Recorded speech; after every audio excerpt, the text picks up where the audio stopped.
Halo semuanya, kembali lagi bersama saya Elsie Erlanda. Hari ini saya akan sharing bersama teman-teman yang sedang menonton video ini. Nah, teman-teman, orang kaya itu ternyata ada rahasia, punya rahasia. Nah, sebelum saya masuk ke rahasia kenapa orang menjadi kaya, ternyata manusia ini semua kegiatannya terkontrol oleh pikiran. Merasa gak sih teman-teman ketika kita melakukan hal sesuatu, pikiran kita selalu membuat kita merasa khawatir, pikiran kita selalu membuat kita merasa takut. Nah, ternyata untuk mengontrol pikiran itu adalah perasaan. Ada 7 cara mengubah atau mengontrol perasaan, mengontrol pikiran menjadi pikiran yang lebih baik atau menjadi pikiran yang positif. Yang pertama itu gerak, mengubah gerak. Nah, salah satu cara ini adalah sangat ampuh teman-teman. Kenapa sih sangat ampuh?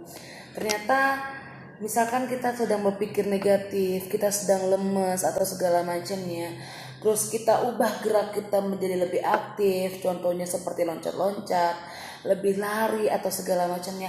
Ternyata dengan hal seperti itu kita dapat mengubah pemikiran kita yang awalnya negatif menjadi lebih positif. Yang kedua yaitu merubah fokus Anda. Mungkin teman-teman di sini pernah merasakan ya, atau semua dari kita pernah memikirkan hal negatif.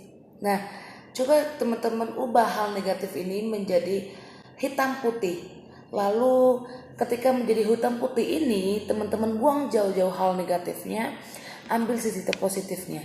Supaya apa? Supaya kita menjadi lebih fokus kembali. Seperti itu. Nah, yang ketiga adalah mengubah suara internal kita, mengubah intonasi kita, mengubah nada kita, atau mengubah suara kita. Misalkan suara kita yang seperti ini sekarang, terus teman-teman ubah menjadi suara bebek atau suara Mickey Mouse. Nah, itu akan membuat Anda tulis sendiri. Yang keempat yaitu merubah kata-kata. Nah, ternyata teman-teman kata ini sangat penting banget. Satu kata itu memiliki makna. Kita mengubah artinya, yang kita mengubah pertanyaannya, pernyataannya, kita ubah. Lalu ternyata hidup itu tidak ada artinya sebelum kita yang mengartikannya. Nah, yang kelima itu adalah mengubah situasinya. Coba lokasinya, ubah situasinya, ubah kondisinya, itu akan membantu kita semua. Nah, yang keenam adalah merubah inputnya. Apa yang masuk dalam pemikiran kita ubah. Contohnya teman-teman menonton komedi, menonton hal-hal yang harmonis, atau hal-hal yang membahagiakan, atau kita membaca buku komedi, buku tentang pahlawan, buku tentang motivasi, buku bagaimana orang sukses. Nah, kita merubah inputnya. Lalu yang terakhir itu adalah merubah. Nah, teman-teman, ternyata dengan cara merubah teman, kita juga dapat merubah pemikiran kita. Dan sekaligus kita juga dapat merubah nasib kita. Teman adalah nasib. Ingin merubah nasib, ubahlah teman. Itu yang dikatakan oleh Patung dan Semaringin, di mana teman itu menjadi salah satu faktor utama menentukan kesuksesan kita atau tidaknya. 7 hal yang saya sebutkan tadi teman-teman itu adalah salah satu atau 7 cara mengubah pemikiran kita, mengubah perasaan kita menjadi lebih baik, menjadi lebih positif. Lalu teman-teman, kita akan masuk ke 3 rahasia yang dimiliki oleh orang kaya. Nah, yang pertama itu adalah orang kaya mereka meminta. Artinya mereka meminta kepada Yang Maha Kuasa. Mereka meminta dengan ketulusan hati mereka. Mereka meminta hal-hal yang positif kepada Yang Maha Kuasa. Yang kedua yaitu mereka yakin bahwa mereka dapat mendapatkan hal yang mereka minta.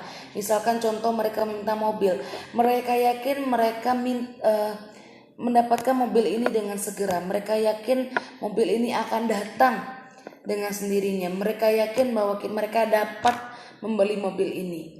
Nah, lalu yang ketiga yaitu mereka terima. Terima ini dalam artian mereka dapat merasakan bahwa mereka dapat menerima mobil ini dengan segera, atau juga mereka bisa bertindak seakan-akan mereka telah memiliki mobil ini.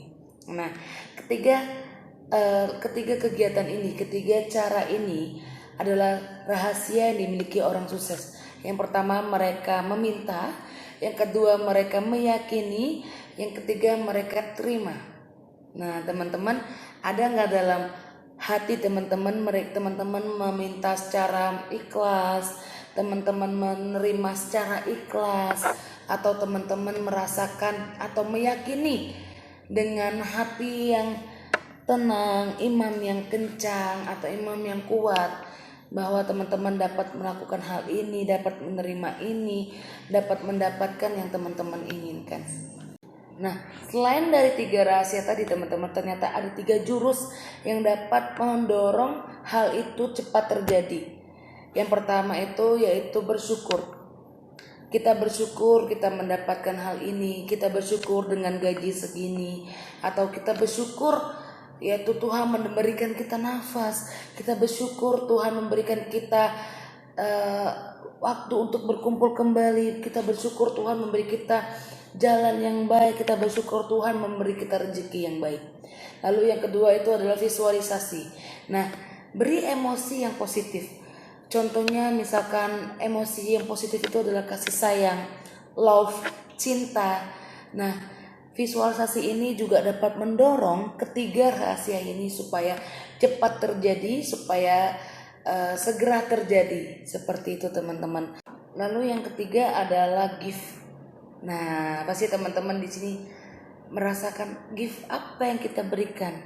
Nah, teman-teman, gift ini dalam artian yang positif, Anda dapat merasa berlimpah. Artinya dimana ketika Anda memberi, Anda tidak merasa kesusahan. Ketika Anda memberi, Anda tidak merasa kemiskinan, tetapi Anda merasa berlimpah. Nah, seperti yang saya lakukan sekarang, kita sharing. Saya juga memberikan informasi yang sangat penting untuk teman-teman. Saya memberikan gift untuk teman-teman. Nah, sekarang lakukan hal atau memberi something yang membuat Anda merasa berlimpah. Pernah nggak Anda atau teman-teman memberi sesuatu lalu Anda merasakan, wah saya berlimpah sekali, saya merasa kaya sekali, saya bersyukur dapat memberi hal ini kepada teman-teman yang membutuhkan. Nah, ketiga jurus ini dapat mendorong rahasia kenapa orang menjadi sukses. Lalu juga teman-teman, ternyata dalam hidup itu ada hukum tarik menarik. Nah, teman-teman, dalam hidup itu ada 7 hukum tarik menarik yang ada dalam diri kita. Yang pertama itu adalah hukum perubahan pribadi. Energi berubah menjadi fisik. Seperti itu. Energi bergerak menjadi fisik. Nah, itulah yang terjadi, yaitu perubahan pribadi, perubahan sikap, perubahan fisik yang terjadi. Lalu yang kedua itu kita masuk ke hukum relativitas, Tidak ada yang mahal, tidak ada yang murah, tidak ada yang tidak bagus, tidak ada yang bagus dan segala macamnya. Sebelum kita membandingkan hal ini kepada yang lain. Nah, teman-teman pasti pernah merasakan hal ini, bukan? Nah, teman-teman, hukum yang ketiga adalah hukum getaran. Semua yang kita lakukan itu menimbulkan getaran. Contohnya ketika kita berpikir, kita menimbulkan getaran. Ketika kita bergerak, kita menimbulkan getaran. Lalu yang keempat adalah hukum polaritas, di mana semua di dunia ini ada pelengkapnya. Misalkan atas bawah, oke? Basah kering, panjang pendek, misalkan, atau hitam putih. Nah, semua di dunia ini memiliki kelengkapan, memiliki lengkapnya, memiliki polaritasnya, seperti itu teman-teman. Jadi misalkan teman-teman merasakan kita hari ini buruk misalkan, nah teman-teman harus yakin bahwa kita akan merasakan hal yang baik di kemudian hari. Oke. Lalu hukum yang kelima itu adalah hukum irama. Alam semesta ini penuh dengan irama, teman-teman. Kita hidup juga penuh dengan irama. Jadi ketika kita merasa di titik paling rendah, pasti di kemudian hari kita juga merasakan di titik yang paling tinggi. Nah, itulah irama, teman-teman. Ketika kita merasakan gaji kita kali ini kecil ya, misalkan, tapi ternyata kita berirama, mengikuti alurnya, lalu kita berubah menjadi lebih baik. Lalu gaji kita yang awalnya misalkan hanya 5 juta menjadi 1 bulannya 10 juta. Nah, lalu yang keenam itu adalah hukum sebab akibat. Apapun yang kita kirim, kita mendapatkan hasilnya. Hukum timbal balik. Hukum sebab akibat itu sama saja, dimana ketika kita memberikan sesuatu, kita juga mendapatkan sesuatu. Apa yang kamu tanam, itulah yang kamu tuai. Itulah artinya dari hukum sebab akibat ini, teman-teman. Nah, yang terakhir adalah yang ketujuh adalah hukum gender.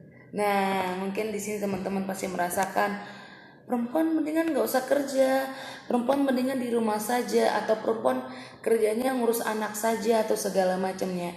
Tapi ternyata teman-teman, hukum kekayaan ini tidak hanya ada pada laki-laki tetapi juga ada pada perempuan. Kita sebagai perempuan juga dapat merasakan bagaimana sukses, kita juga perempuan dapat merasakan bagaimana bekerja dan segala macamnya. Nah, teman-teman, ilmu ini yang saya sharingkan kepada teman-teman saya dapatkan dari audio Pak Tong Desa Moringin, di mana saya belajar dari beliau 3 cara menjadi kaya, 3 mendorong supaya cara yang menjadi kaya ini menjadi lebih cepat, lalu 7 hukum yang ada di dalam diri kita sendiri, yaitu hukum tarik menarik. Apa rahasianya menjadi kaya? Itu saya sharingkan kepada teman-teman sekarang. Semoga dari ilmu ini kita dapat sharing, kita dapat menerima hal-hal yang positifnya. Kita belajar dari Pak Tung Desa Moringin. Saya juga pribadi masih belajar dalam hal ini. Semoga sharing kita pada hari ini bermanfaat untuk teman-teman.